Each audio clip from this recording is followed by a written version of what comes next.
Hello, Tonsi, everybody. Thank you so much for joining us today. Uh, my name is Sakawas Nobis, and I'm the Executive Director of Great Plains Action Society. And I'm Nehia, also known as Plains Cree and Saulteaux of the George Gordon First Nation. And we're here today to talk about the Blackhawk sign in the Quad Cities. Um, so the name of our webinar is called Beyond the Sign: Dismantling Colonial Imagery and Reclaiming Indigenous Dignity in the Quad Cities. Also, I would say Indigenous identity. Um, so for over 60 years, this porcelain-coated commercial sign has misleadingly was marketed as the Chief Blackhawk statue along 11th Street in Rock Island as part of the Watchtower Plaza. It's like a little, like mini mall, one of those little mini malls. Um, and tonight we center Indigenous voices and conversation that has too long been decided without us. This is not a debate about sentimentality versus progress. It is about who has the right to determine how Native American peoples are represented in public spaces and why decisions about Indigenous imagery must center Indigenous voices and not white nostalgia. It's an honor to have the opportunity to speak with the folks that have joined us together. Tonight's panelists represent diverse Indigenous nations and perspectives, and also very long-time ties to the Quad Cities and also to Blackhawk himself. And we are united by a commitment to centering Native voices and decisions about Native representation. Myself, and Jessica Engelking, who is our representation director at Great Plains Action Society. We are here tonight just to moderate. Later on, Jessica can represent her or introduce herself when we get going. And I want to introduce our other panelists, who I feel very honored to speak with. We will have Regina Sosi, a member of the Navajo Nation and president of the Native American Coalition of the Quad Cities. April Holder, a member of the Sac and Fox Nation of Oklahoma and a direct descendant of Blackhawk. Larry Lockwood, I'm not sure if he's shown up, but we'll see. A member of the Northern Cheyenne Nation with the Native American Coalition of the Quad Cities. And Mary Melissa, a member of the Sac and Fox Nation of Oklahoma as well, and a community advocate who has centered Indigenous representation and dignity in her life's work for quite some time. So I'd also love for the panelists to do further introductions as they get on stage here, and talk about the work they've been doing and in more detail. And I guess we can get into it. So I'm going to add everybody to the stage here, and yeah, I guess we'll just we'll get going. So did I do an okay intro for everybody? Did I miss anything? Okay. Did really well. Oh, thanks, Regina. That means a lot coming from you. So I guess we should start off with like explaining to everybody like what's going on here? Like what's with this Chief Blackhawk sign? Can someone, and I'm guessing Regina, can you tell us the history of this sign in Rock Island? Like when all this started and like why, like what has gone on in the past, like what, I think 4 or 5 years, maybe even longer. I'm not sure. Well, before I go into that, I'd like to introduce myself. She Regina Marie Sosi. Honolani Nishle, she he bashes chin to the chitney dash che, to Hana dashanella, I spoke my native language, which is Dene, Dazad, Navajo language, and I introduced myself, my name, and then went and introduced my clan. You get 2 clans from your parents' side, and then you have a clan from your paternal grandfather, and then the paternal grandmother side. So just wanted to do that. I am right now in the on the Navajo Reservation in northern Arizona. I just want to explain a little bit that I'm here, trying to help my sister take care of our elderly parents. My dad's 101. He'll be 102 next month. My mother's 95. So that's why I've been in and out of the Quad Cities for the last 5 years. But when this was brought to my attention, this was back in February, well, March of 2022, and I was out here in Arizona at that time. One of our advisors of the Native American Coalition of the Quad Cities contacted me and said that the Rock Island Council in February of 2022 had declared the Blackhawk statue at Watchtower Plaza surplus property, and that it be donated to the Blackhawk Bank and Trust in the Quad Cities. And it was put to a motion and seconded and then voted and was unanimously voted by the council members who were there at that time. So when this had passed in February of 2022, there was no contact to any of the Native American community in the Quad Cities. So, so again, in March, I was contacted here and had contacted a few people on our board, an advisor, and one of our members, Larry Lockwood. So we attempted to communicate with the Rock Island Council during those couple of months about how we felt as Indigenous people toward this imagery. And we were suggesting that we hope that the council would, in the future, vote to, we tried to persuade them to destroy it and to recycle it and to give it to a nonprofit group. And so that didn't go through. So then we finally decided, okay, well, let's see if we can set up a meeting with the president of the Blackhawk State Bank, and that was with Jim Hooscamp. So we met with Jim Hooscamp in March of 2022. Larry Lockwood, Vince Thomas were there in person. I was again here in Arizona, but I was put on a phone conference with them. The meeting, and it was a 2-hour meeting, and it had its ups and downs, but eventually the president of the bank wanted to keep it. But then it was probably a month later, I think it was, okay, 2 months later in May of 2022, we had received a phone call, or Vince Thomas, our advisor, had received a phone call from W. Gerard Hooscamp, who was the father to Jim Hooscamp, and also the president of the board, the bank board.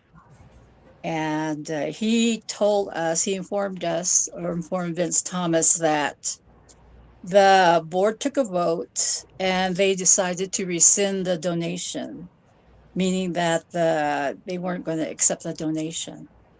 So we were very happy about that. I contacted Mr. Hooscamp, Gerard Hooscamp, and thanked them for understanding, and that it was a good conversation. So that ended well. But then almost a year later, April 4th of 2023, well, of course, I don't want to say statue. The sign. Yeah, sign, this metal sign. I want to make sure that the audience knows what we're talking about too. Yeah, So I'm gonna just quickly remove everybody from the stage, and so they can see the sign behind us here. So one sec here. So that's the statue, everybody, or the sign. Sorry, because it's not a statue. It's like two pieces of metal, just like side by side. But that is welded together on the sides with a metal slab too. And so I think it's, well, it sits on the pedestal, and I think it's about 30, 35 feet tall. So it had been sitting there since the 1960s, all this time. Well, on April 4th of 2023, a tornado with high winds came through that area, through the Rock Island, the Quad City area, and had knocked down this metal statue. Um, and then I think immediately after that, it had stirred up interest, from the local community, from collectors, from interested parties who were, I think, wanting to see if they could obtain that metal structure. But the city of Rock Island had moved it into storage. And then while we were doing this, we're still trying to communicate with the Rock Island Council. So the coalition, the American Coalition of the Quad Cities, we had an open letter to Mayor Mike Tomes at that time. And that was on our Facebook page. And we had, also sent in an email to him and the city council at that time. And in the meantime, too, I tried to educate the existing council at that in 2023, and sent out emails that, for instance, I sent the short video of Imagining the Indian, which deals with the fight against Native mascots and imagery. I sent them, it was the U.S. Senate Committee on Indian Affairs, a report on May 5th, 2011. It's a 96-page report. And then the title of this report is Stolen Identities, the Impact of Racist Stereotypes on Indigenous People. And you had various Indigenous people like who were prominent at that time, who were speaking against this racist mascot. And then I sent them another email from the American Psychologists Association, the APA, a resolution recommending the retirement of all American Indian mascots, symbols, and imagery because of the hurt that surrounds these imagery that creates our all this hurt and that how it affects our children. And then just sent them various different information to make them aware of how this affects our Native people, our Indigenous people, our children especially. So hopefully they had read that. And then there are a couple of times like we presented during a couple of the City of Rock Island meetings. We were there in person, like Larry Lockwood, Josie Ironshields, Vince Thomas, a few of the non-Indigenous supporters we have in the Quad Cities. They came and attended, a couple of council meetings during this time to present their views that, this metal sign should be destroyed. And I sent them, I think there are YouTube records on that too. So if anybody wants to view those, and you can see that.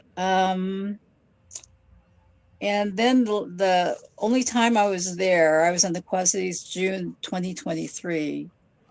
And myself and Naomi Torrance, who is Indigenous, we spoke out against the metal sign again at that Rock Island Council meeting. So that's probably the last thing until February 20th of 2026, a couple of months ago, when KWQC TV4 reporter aired the story, "A Rock Island Mystery Solved, Cheap Blackhawk Statue Found." And That's the fun. I find that part kind of funny. I know. So they had just put it in storage, basically. That's it was just in storage all this time, you know. And then, but some members of the Native American or the Indigenous community in the Quad Cities were astounded and very happy it had been found. Like it was long lost, and it was. I'm sorry. It was really So then it's sort of the whole process all over again. So here we are again, still dealing with this statue, because there is a portion of the Native American community. I can't. What is the name of the organization again? Of our coalition? No, the one that wants to keep the statue. It's one person, right? I think it's Intertribal League of American Indians. Yeah, so they're like lobbying to keep it and use it for some kind of educational reason. I'm not sure. Yeah. But so that's what's brought this. We're back. That's why we're back here, right? Yeah. So, thank you so much for the history, Regina. So basically,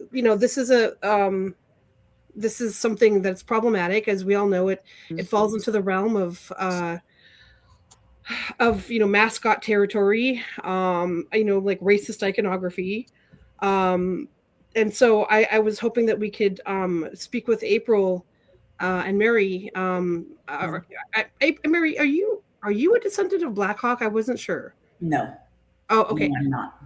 Well, but you're part of the Sac and Fox tribe. Yes. Yeah. So I was hoping to talk, to April 1st, about how you feel being a descendant of Blackhawk, and what this what this depiction of Blackhawk means to you. Well, I don't think I have any real personal attachment to weather damaged old signage, which is what this is. It's in the time it was made commercially to continue the exploitation of Native American imagery, specifically Blackhawk. Like you said, it was created in the 50s and 60s. So in the time it was made, a lot of things in the United States were highly racist then, and people have had to account for not doing that kind of imagery now, and had to make the conscious choices to remove that imagery from the public view and how it was used in an exploitative way for things like strip malls. But like I said, this isn't, it's not a statue. It's weather damaged signage. I'm a bit confused on why any Native person would feel any sort of fondness or personal sense of connection to it. I grew up in Oklahoma. A lot of things get damaged by tornadoes there. When a tornado tears apart a sign for a strip mall there, we scrap it. That's what happens. That's part of my perspective on it. I've never been a fan of, not just in regards to my own ancestor, but any Native people being used as mascotting, promotional imagery, material, things like that. It's purposely dehumanizing, and it's done to facilitate that within the way the general public interprets knowledge of Native people, because real Native history has been so actively erased in the United States, in our education system. Most Americans don't have any real significant knowledge of Native people, yet they're going to fight to keep a sign. It's kind of the ridiculousness of this is very blatant. It's the white nostalgia. I mean, okay, but I believe there's a quote from Blackhawk himself in his own autobiography where he speaks about the land where his father's bones lay, where his people's burial places are, and in present day, that's where like parking lots are now. I don't really care for the nostalgia that people want to have of this made up sense of Americana from the 1950s that never really existed. What I care to remember is actual history, actual people, and the reality of their images. And I like to remind people that if they took the time to read Blackhawk's autobiography, which is still in publication and you can get copies of it, he speaks very in depth about not wanting to be misrepresented, specifically not being misrepresented. And I think these kinds of imagery is exactly the antithesis of that. Is complete misrepresentation. It is reducing my ancestor to a commercial tin sign for a strip mall. I can't think of anything more disrespectful.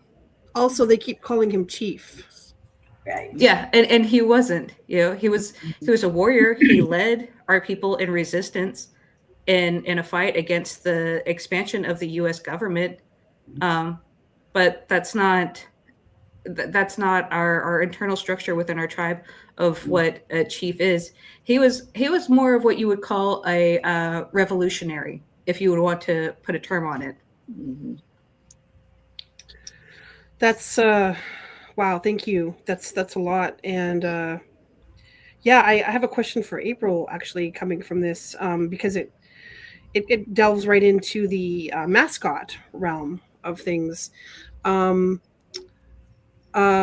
Sorry, you have yourself as Melissa. I know you as Mary Melissa. It's Mary Melissa because that's what the older people used to call me when I was little. Oh, So, okay. Yeah. Okay, I apologize. So, Melissa, I know you've been, for instance, fighting against the Blackhawk mascot from the very popular hockey team. I call it the Chicago hockey team mascot because I don't like to use his name involved in that because it shouldn't be. Mm-hmm. And, it's like Phil Deloria said, and I'll quote him, is, there's usually two sides to every subject, but there's no two sides to this issue. There's not. There's only one side to it. As far as the imagining the Indian, my nephew is part of that. He was also he also had the high school that he went to in Tulsa. They changed their name from the R word. I don't know what union's called now, but he was a part of that. So it really it is upsetting. And he even said when he was younger in school there and played football that he could there was some thought in that about how it affects Native children. So he did play an integral part in that documentary. I don't know if a lot of folks know what the R word is, but I guess Google it. Google what the R word is in conjunction to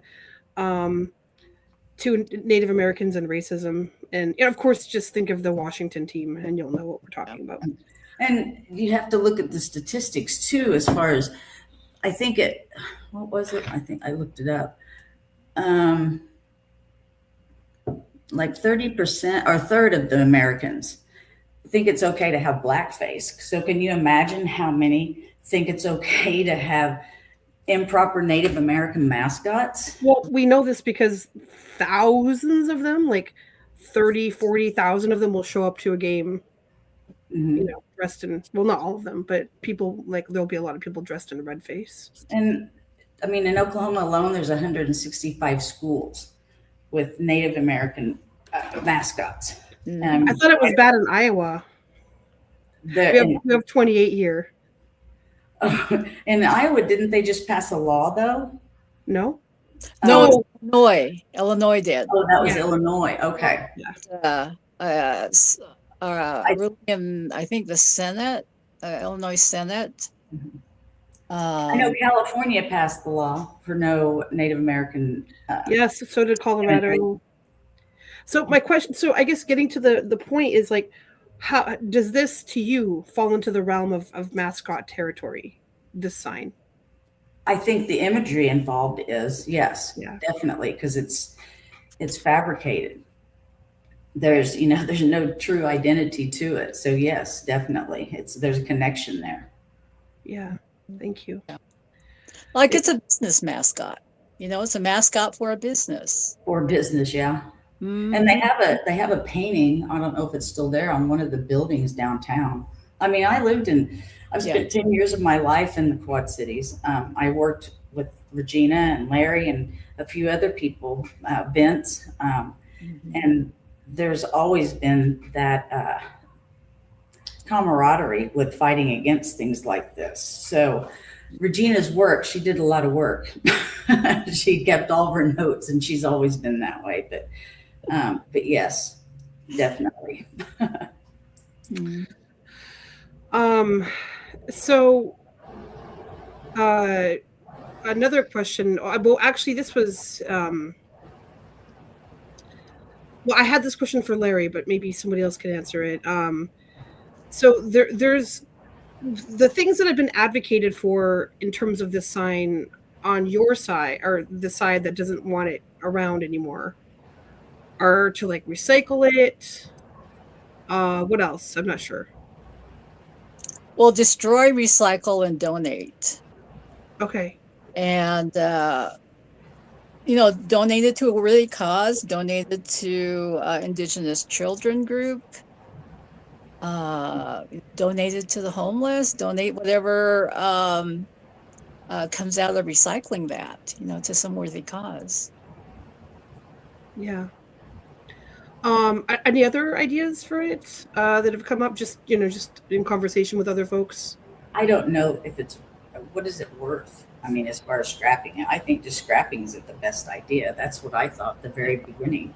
Was it why? I mean, like I said, I have a connection to the Quad Cities by spending 10 years of my life there, but I have no connection to that, to that signage, none at all, and I guess if anybody should be connected to it, supposedly, would be me. But I look at it as being unhealthy as far as being there. So and making people think that that's still what's going on, and that's how they're portrayed.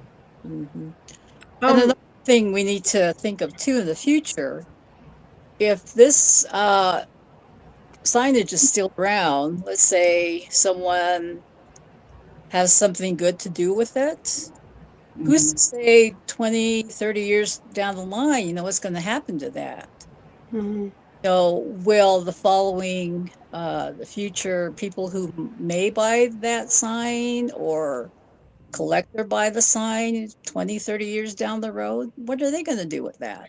It'll be a cigar store Indian again. That's what it reminds me of. If the bank were to buy it, it's like a cigar store. Yeah. And, it's kind of like, what are those restaurants? God, I can't remember, back in the 60s. God, I'm going blank here. Where they had imagery of either a Mexican person, out there in front of the restaurant, or, a black person, outside, as business. I mean, outside the business, and, to promote. So.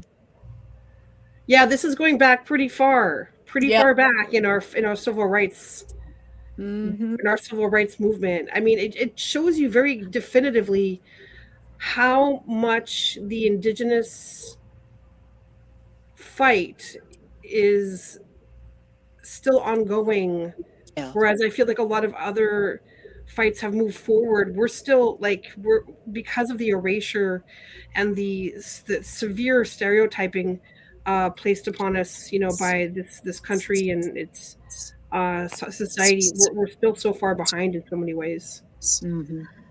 I think that one thing too that this sign does, it contributes to a misconception by the general public, and it's a stereotype. And the really harmful thing about stereotypes is that's what it does. It basically provides misinformation and an erasure of true identity and true information and accuracy of the historical record of what it is, of what it, of Native people. It's erasure of the identity of Blackhawk himself.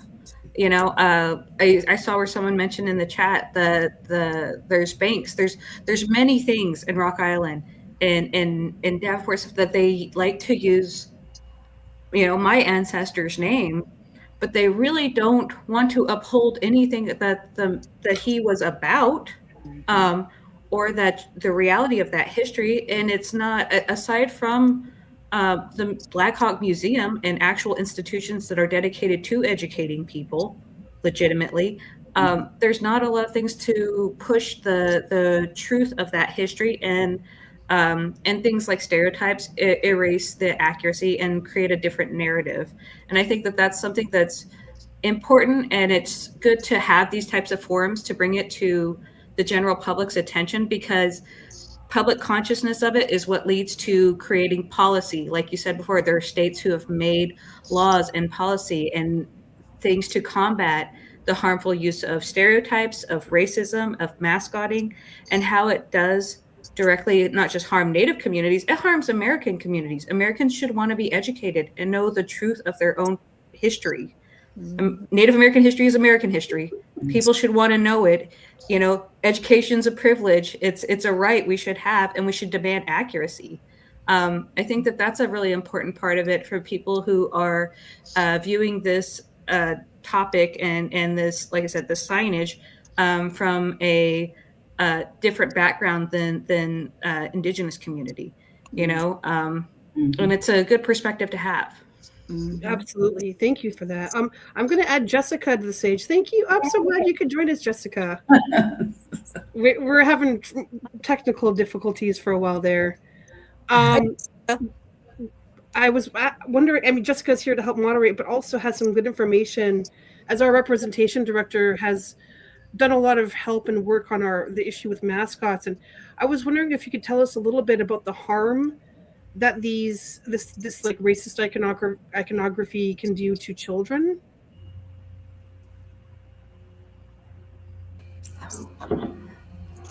Yeah, we've known for decades that these mascots are harmful to children, both Native and non-Native. For Native children, it negatively affects their self-esteem. And in the case of non-Native students, it serves to dehumanize Natives for those students. So they're not good for anyone, and we've been working hard to try to eliminate them here in Iowa. It's a difficult battle. A lot of people are really attached to their high school mascot apparently, and also don't really like being told that they're doing something wrong. But we really keep trying to emphasize the harm aspect. A lot of times this issue of mascots gets framed as being about feelings, so that these mascots hurt your feelings, but really continuing to emphasize the harm that they cause to children is something we will be continuing to do. I like to call it white nostalgia. It really is. Yeah. Thank you, Jessica. So the Intertribal, oh my God, why do I keep forgetting how the Intertribal League of American Indians, which is run by, I think, somebody who is Kickapoo, I believe, or was run. I'm not sure what the story is with that anymore, because I believe they're in flux. What is it that they want to do with the statue? Why do they want to keep it? This is interesting. I think it's important to talk about why there's a divide in the Indigenous community here, right? there's a large percentage that are expressing a desire to get rid of the statue for all these reasons, and why should we restore it and or give it to the bank and or whatever it is that the intertribal people want to do with it? I'm really not sure. I'm just guessing that they want to keep it to put it someplace to, I think, as you mentioned, maybe to use it to promote cultural education in some sense. But then again, cultural education is a huge realm. And so they're using general terms, I'd like to see something definite. I mean, whose culture? Because you have right now over 570 federally recognized tribes in the United States. Some of us, are related by where we live, our environment,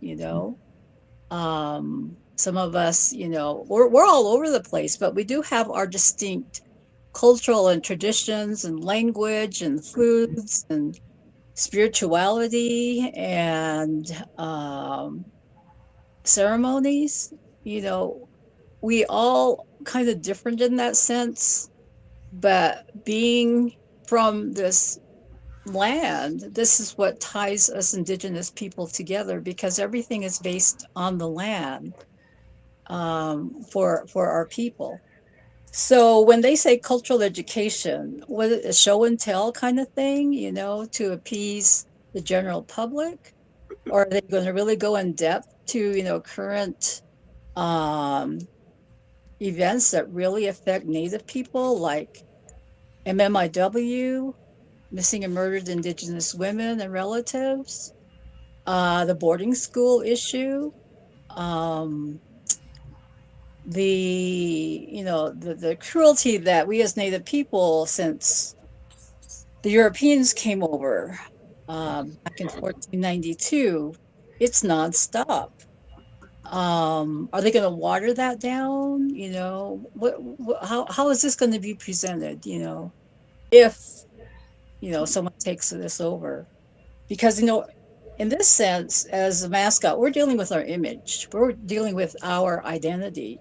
Our identity is a male or a female Indigenous person, our children's identity, our grandchildren's identity. We're dealing with our identity, which is really sacred to us. Our identity was beaten out of us, during the boarding schoolish period, when boarding schools started in the 1800s, and to the point where children had died. Our Indigenous children had died in these boarding schools, whether they were federally funded or religiously funded. Our children were missing. Our children had died. They were stolen from families. Once they got to these institutions, they were beaten because they spoke their language. They were beaten because of what they wore. They were beaten because of their traditions. They tried to beat the Indian out of them, and so they can assimilate into the white culture. And so a lot of the non-Indigenous people don't know the history and background of our people, from the very beginning, dehumanizing us, murdering us, because of our connection to the land. So it's really sacred that our identity is grounded within us. We have our clan system that connects us to our land, to the water, to the earth, to the animals, to everything that surrounds us. That's our identity. In the Navajo way, like I said, we're given 4 clans, and our clan is based on everything that we see around us. Again, Mother Earth. And so we still use this clan system today, from the very beginning of when we were brought to this earth. And it continues on and on. We are a matriarchal society, the Navajos are. So our clan goes through our mother's side. And so when I say Honolani, that is my mother's clan. That is my grandmother's clan before. That's my great-grandmother's clan. That continues on. And then my children carry that clan because it comes from the mother. So we are identified, through our clan system too. So identity is very important. And so speaking of identity, Mhm. this goes back to exactly what April was talking about. So, okay, in a lot of cases, we wouldn't have had the actual words of the person we are talking about, like written down on paper that says how they want to be represented, right? So there's a book where Blackhawk's words are stated in there. And April, can you say that again? Oh yes, there is a autobiography in publication that is available for people to purchase. You can check it out from public libraries. It exists, and it is a written historical record in translation, and where he speaks specifically of how he wanted to be represented. It's a very wonderful, completely accurate firsthand accounts of the encounters of colonialism and the Blackhawk War. And kind of just to bring it back to when we were discussing what would be the intentions of using this signage as I think you said they want to use it as an educational tool. I think Regina really kind of proved a point just now where educational tools they are books, they are libraries. They're also our knowledge that's listening to our elders. It's hearing the authenticity of our culture and our histories as it's shared. This webinar itself is probably achieving more in the way of educating people on Indigenous culture, history, and accuracy much better than a damaged sign could ever do. So, I mean, I kind of just want to point that out right there.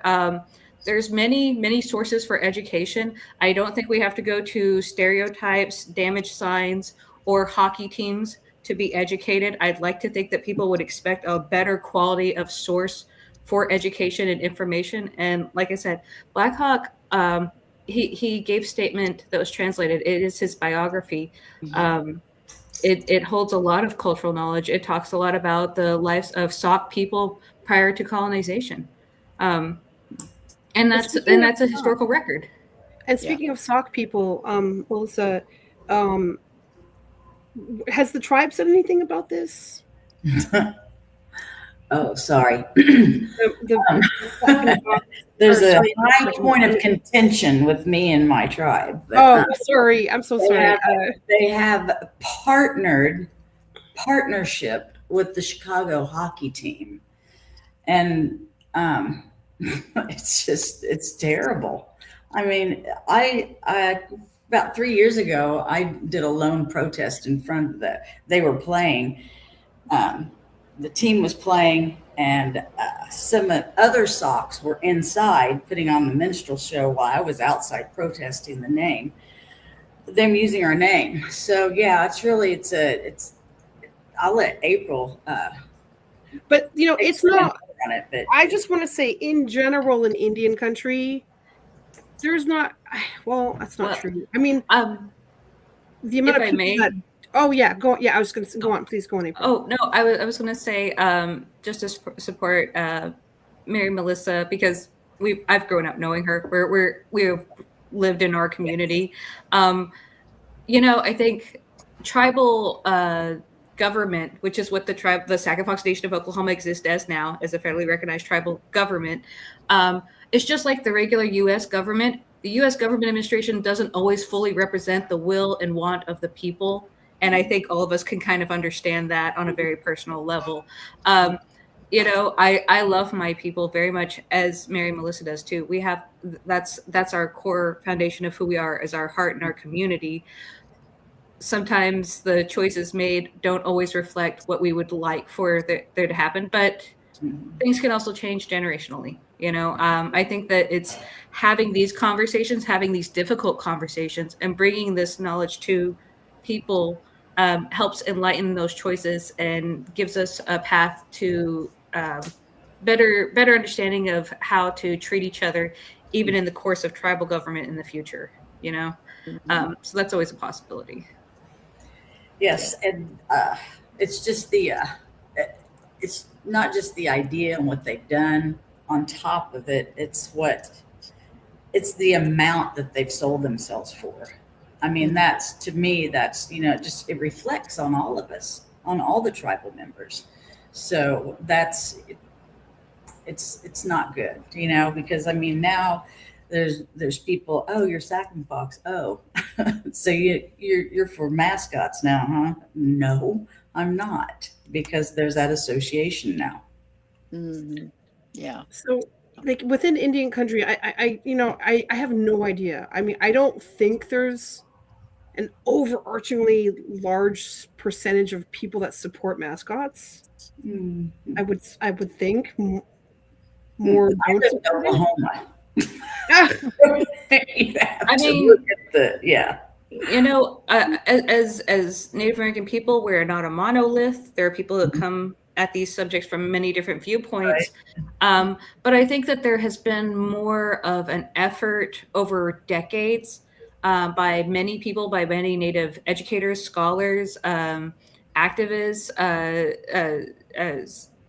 Suzanne Harjo, off the top of my head, who've dedicated their life's work to stopping the exploitation of Native people, the mascotting of Native people, and also the stereotype of Native people, all to bring the truth and reality of who we are into public consciousness, into public knowledge.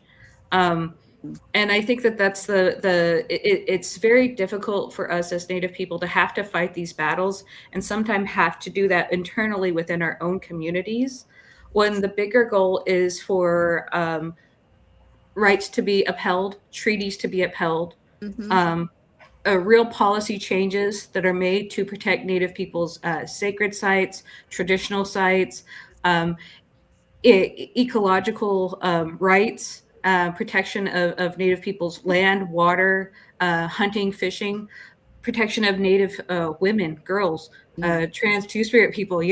These are really the bigger issues, but we get stuck back having to fight these other ones just to get people to the place where they can understand that we have a lot that we are trying to deal with in Native communities.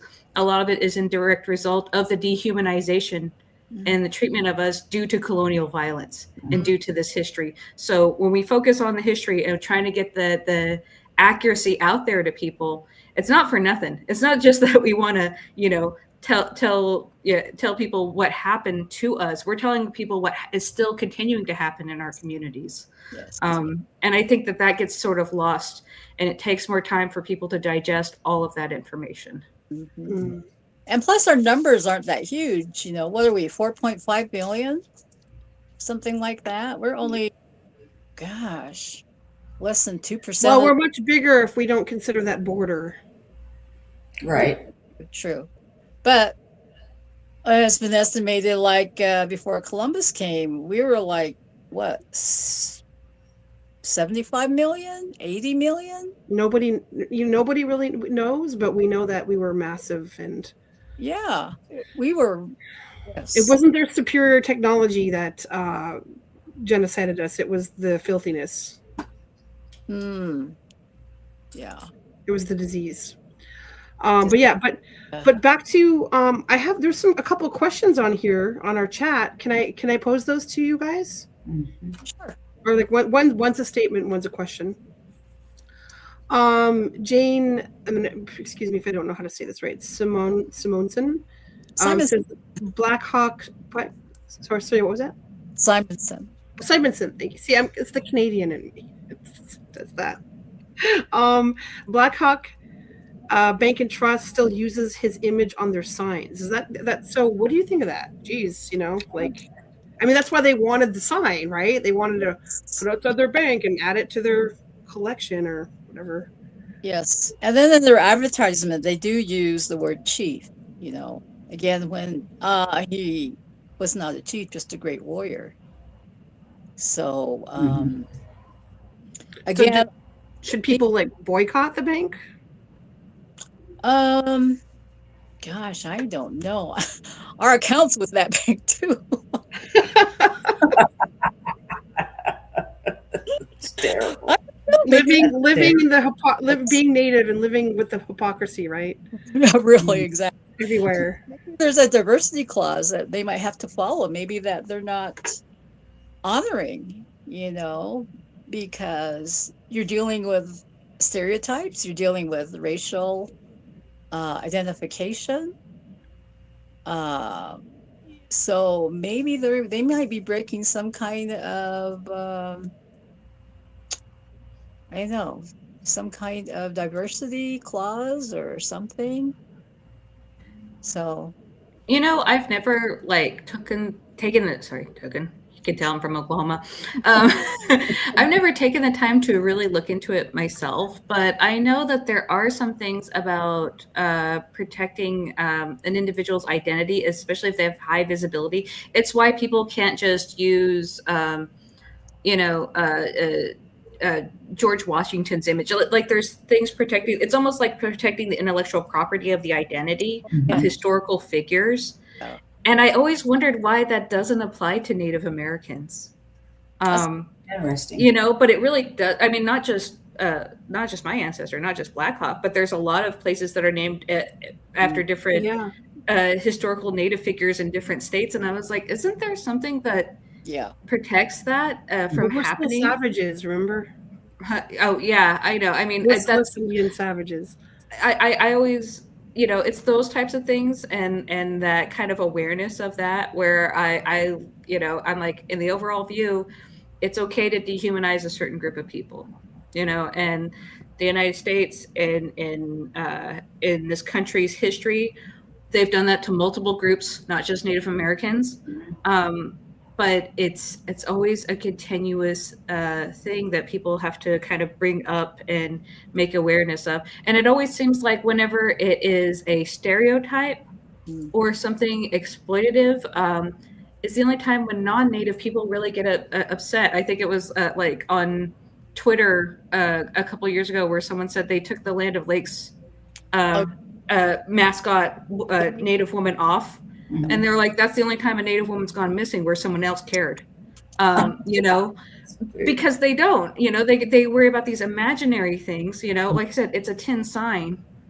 Worry about your country's real history, learn about its history, learn about its past, because you need to be keeping that in mind for its future, obviously. But people don't want to have those uncomfortable conversations. They don't want to do that, Thank you for that, April. And I also want to add too, there are some families that are, related to Indigenous figures like the Crazy Horse. His family, I think their last name is the Clown family. They have brought suit as a family against the commercializing of his image. I can't remember what high fashion company was using Crazy Horse image in their fashion wear. And Crazy Horse's family, Descendants, they took them to court and they won. And then there was the Crazy Horse malt and liquor that was being commercialized, packaged by, Stro, I think it was Stro, a brewing company. And the Crazy Horse family, Descendants, they won that years ago. They won that too. So, you have family. Oh, and then there's Geronimo's family. Geronimo's skull is somewhere in I think it's Princeton University. Secret student. Yeah, you're cutting out there, Regina. Oh, a little bit. Sorry about that. Okay, is it better now? A little bit. Yeah, you might have to move closer to the. Okay. I'm not sure. We do have another question. We have a question. Somebody said, "Is there? It's for Annika Amelia? Excuse me. Is there any interest to have city-owned land donated back to descendants?"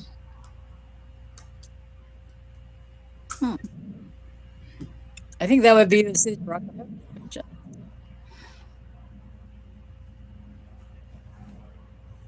I mean, I guess it's something that, I mean, has anybody in your family ever talked about that with anybody, April, or, you know? No, and I don't think anyone in my family has ever brought that up. I don't. I guess the best way I can explain my perspective on this is that my ancestor fought for his people. He fought for all of Sauk people. The Sacabox Nation that is in Oklahoma now is the descendants of the people he fought for to preserve our way of life. Those areas are where, historically, that's where our villages were. That's where our cornfields were. That's where all those things once were.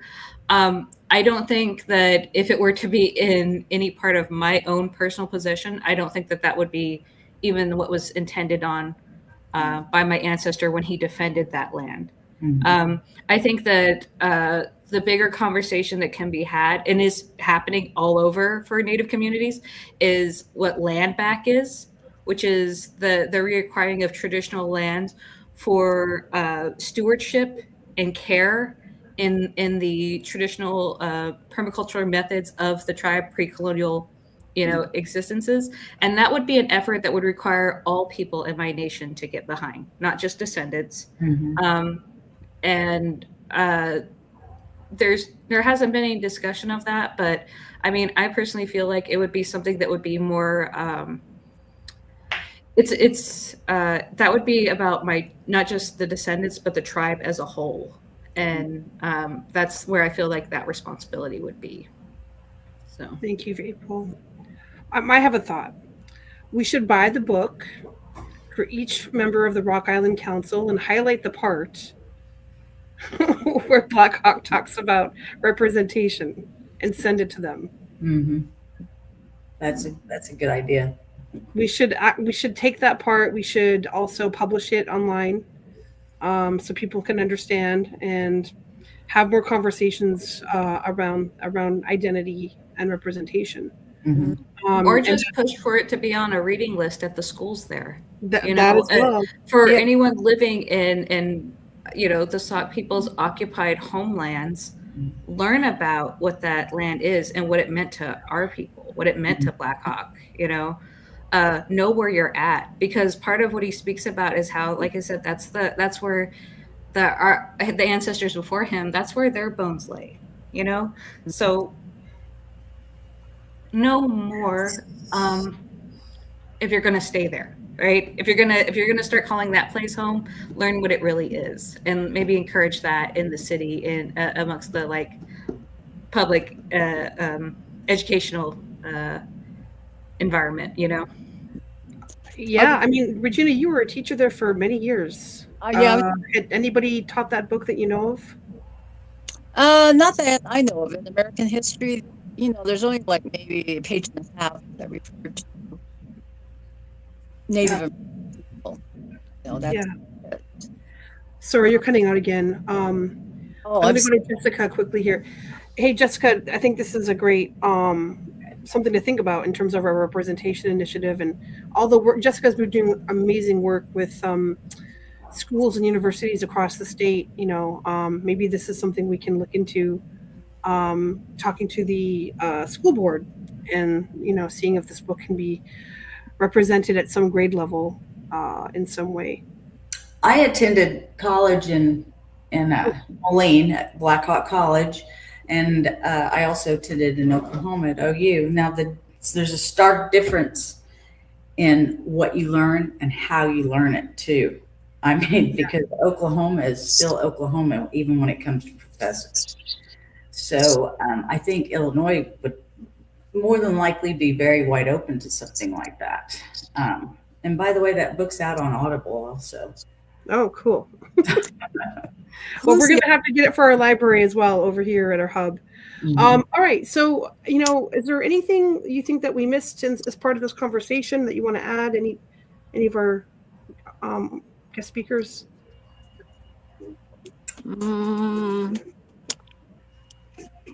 God, Gosh, it's telling me that I have to move closer to the router. I'll put a plug in for Imagining the Indian. Everybody needs to watch that. It's really informative. I mean, they did their research. It's not just, it's not just throwing things out there. They did their research. So it's be a very informative and educational show or documentary to watch. Okay. It's on Apple TV, and I can't remember the other app right now. I'm sorry. It says that it's on Prime and Apple. Apple. I knew it was on Apple. So yeah, Prime. it's $4.99. So, but yeah, it's a good watch. Well, thank you so much for that, Melissa. Yeah, there's a lot of amazing groups out there that have been fighting mascots as well. I know that there's one particular group, Illuminatives. I think they were doing a lot of work on that. We too here, Great Plains Action Society, been fighting the mascots here in Iowa. In Iowa, there's 28 mascots in schools, school systems. Illinois, I don't know, but I think it's probably something similar. Oklahoma is like, wow. Like, yeah. It's awful. I've actually gone to meetings at the Tecumseh schools, and gone in front of their board and spoke to try and help a gentleman that's been a teacher there for decades, from what I understand, and he's absentee, and he's been fighting against that name since he's been there, and still haven't won the fight. Yeah, it's not just schools. I believe there's a restaurant in Indianola that's got some issues. Is that right, Jessica? Weren't we working on that a while back? The restaurant in Indianola? I don't recall details on that. Okay. I can look into it though. We were, I just don't remember like what exactly. There's so many places and spaces that Indigenous representation is abused. So yeah, we have a long way ahead of us, but these conversations are key, and we really appreciate everybody. Regina, did you want to add something? Sorry. I was just going to say that, it's still an ongoing discussion. And like you said, these conversations need to be had. People need to be informed. But also there are many places that people are making the conscious efforts. I know there was a Presbyterian church in Illinois who reached out and who actively decided to change their name from the Blackhawk Presbytery. Their community came together. They spoke with me, and it was just wanting to be more conscious of the history and compassionate of what that history is too. I mean, it was all just an educational experience for all of us, and I think that there are different people out there ready to take that, take on that labor, take on that work, because it is work. It's hard. It's difficult. But it is something that is so valuable for all of us. Like I said, it's rewarding. It's rewarding to be educated and informed and aware. That does nothing but serve people in their future and expand our critical thinking skills and how we perceive the world around us. I think that that's really wonderful. And I think that Native people, we have such a beautiful opportunity to forge a lot of significant mending of past hurts through education and through the pursuits of these types of allyships. So, anybody who's watching this now who's non-Native, please keep that in mind. It's important. And also, don't be afraid to speak up. I mean, even when my daughter was young, she's in her 40s now, but I said, I'd let them know from the very beginning, you take my daughter out of school when you are doing the discovery of America, out of class, you let me know and we'll figure something else out. Well, I did that in Oklahoma, and they're like, oh, okay, and they'd let me know. Well, here in Illinois, I said here, when I was in Illinois, my son started school, and they're like, oh, wow, well, can you tell us a little bit? Can you come to the class and tell us a little bit about, what you're talking about and who used to live here? And so, I mean, they're open, so you got to understand about who's open to things also. But yes, please be open and don't be afraid to speak out. Thank you, Melissa. Regina, you want to add anything? And, we should use his real name, his birth name. I don't know how to say it in Sauk, but do you know how to say it? Makate Mishikaikai? Yeah, the Makadam Mishikakak is how you speak his name in our language. I like to make people mindful that is his traditional name. We have like Mary knows, we have our ceremony around name and giving the name. And it was one of the reasons why I was personally so deeply offended by the use of his name so frivolously by people, because it holds a lot of the core of who we are in our place in the world as Sauk people. So I always just like to remind people that we don't speak that name without holding a lot of space of honor, reverence, and respect. If people chose to speak his traditional name, I personally only do that at certain times under certain circumstances, and prepared to offer gratitude and prayer. Okay, good. Thank you so much, April. I also wanted to note too that there are many other Indigenous federally recognized tribes. Their council, their leadership have written statements, in support or against Native American imagery. Even the Meskwaki, you can go on their meskwaki.org. They do have a statement that opposes Native American imagery and why. And then they list different references to, why it's damaging, why it's hurtful. So if you go to meskwaki.org, and you can find it on their webpage, the Potawatomi, Pokagon band, the Potawatomi Indians, they've also have a statement that in support of abolishing mascots too. So you have different tribal leadership that have statements out there supporting the abolishment of Native American imagery, mascots, and things of that sort. So it's not like we're the only ones that are speaking out.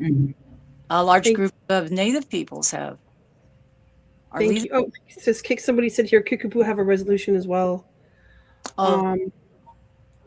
So Naomi Torrance says the Kickapoo have a resolution as well. Oh, okay. Great.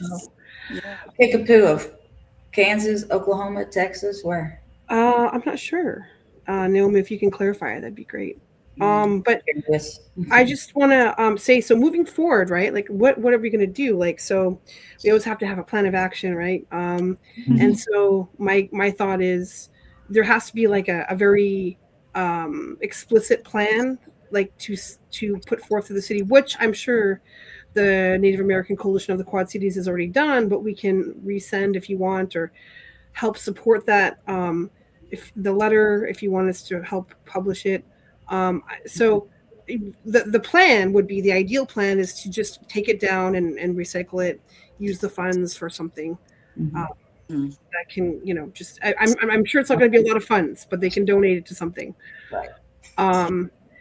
So that's one. And so we can put some graphics up online if you want to support this plan, and get people to email or call the Rock Island City Council, and then also we could encourage people to read the book and learn something about if you live in Iowa and Illinois, this is something you should learn about, right? Mhm. So, And I think we mentioned this one time, at the one meeting we had, letter of support from Blackhawk's descendants in stating that, to do away with the signage. so maybe we can update that and then we'll have it out there for folks to sign on to, like a petition. Would that be helpful? We're here to support the Native American Coalition of the Quad Cities and the family and whoever, whatever you guys want. Like we can help with that. Yeah. So something directly from the family, I think. Yeah. Because sometimes they say, well, you're not, sock, they bring that. Sometimes the opposition brings that But you're up. still a longtime Indigenous member of the Quad Cities. So, yeah. Well, and it directly impacts the Native community there. I don't think that it's a matter of whether or not people are Sac and Fox. The negative impact of stereotypes affects Native people everywhere.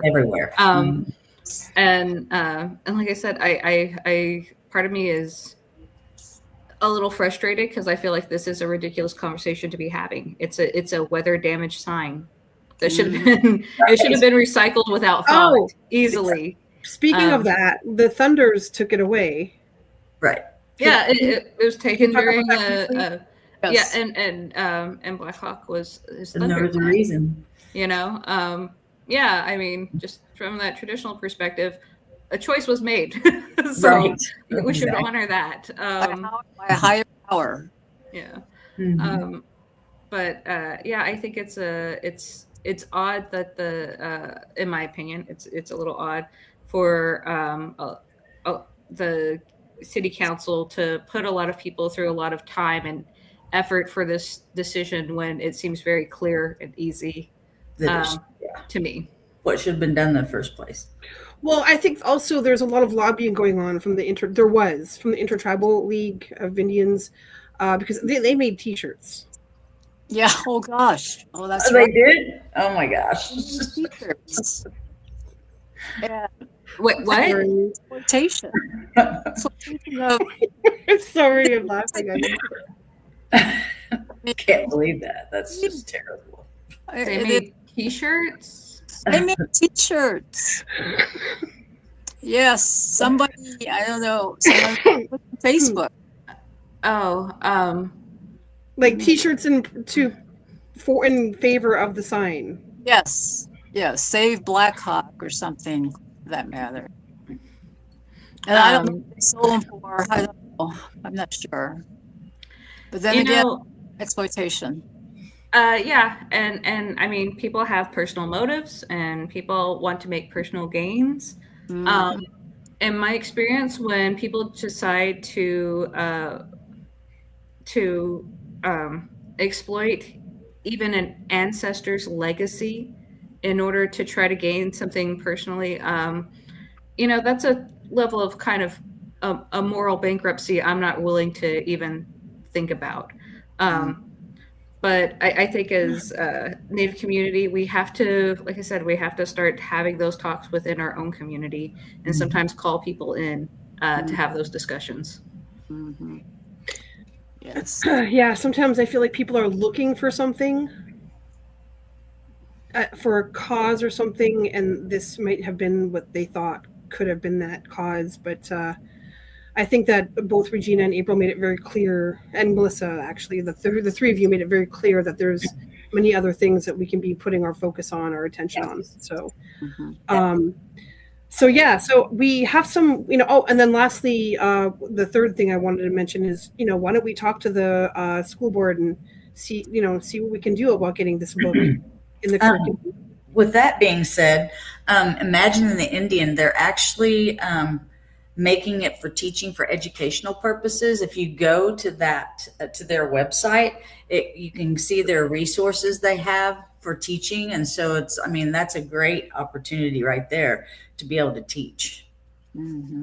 Perfect. Yeah. And it says, I think it'd be widely available in fall of 2026. So Which there are one is some things on there. what is this? Imagining the Indian. Oh, the documentary. Yeah. Yes. Yeah. Yes. Yeah, And then- it's a wonderful documentary. And yeah, that's there's so much available now too for people. I always want to tell people, like, you can go to your public library. They have, like, there's this wealth of information just there. People don't even realize it. But tribes have cultural centers, tribes have libraries, tribes have museums, many resources available. And I always highly encourage both Native and non-Native to educate themselves on Native history, because it's American history. We all need to know it. So yes. And the Blackhawk Historic Site, the museum there, they had created a curriculum. I think it's called 12 Moons. And it takes 1 year, the Sauk and Fox, and they lived at Saukanack in Rock Island, and took them at those different months when Saukanack was thriving, and indigenous and the Sauk people were living there, and that was their home, before the Europeans came. And so it's called 12 Moons, and you can get that.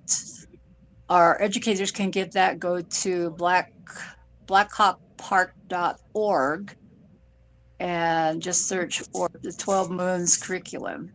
And that's available. I think it's still free. So, yeah. Okay. And then again, you go have educators, Native American educators, who critique Native American literature, like Debbie Reese. She's Pueblo. I can't remember. I think Nambi Pueblo. She has a website that is extensive on literature of Native American people, and she's critiqued a lot of these, publications.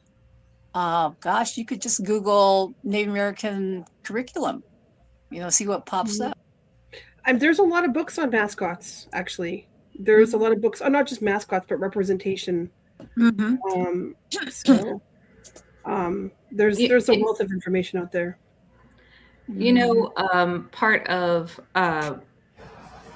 what I like to bring to people's attention about how it's the exploitation of the identity of Blackhawk and using his name, like the hockey team does in Chicago and other, like you said, businesses and entities. One of the main problems with that is digitally the record and receiving information it becomes more difficult, because if you were to just Google his name, all those things come up first. The hockey team comes up first. So people are actually, they have the barrier of gaining the access even through things like Google and research online, because you have to go through all these commercial things, these exploitative things, to actually find the real history of the real human being he was. And that's something that is a very important part I'd like to point out to people, that this is how, in reality, like you could see through that digital domain, how it creates that erasure. It prevents people from fully gaining just the access on the history and the facts. Yeah. That's very true.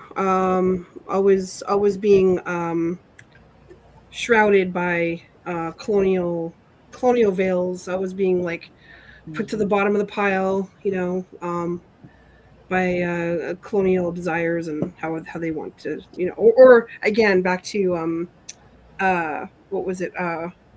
White nostalgia. Oh yeah, I like that too. Yeah, people were asking how to keep in touch, and I put our website and then the Native American Coalition's Facebook page, because I don't think you guys have a website right now, right? No, Did you know? no website. No website. So on our website, you can get to all of our socials from there, and then this recording will actually be on our YouTube page, and then also our Facebook page, and also the Native American. It should be on the Native American Coalition's Facebook page as well. I hope. I hope so, but if not, go to Not my suit.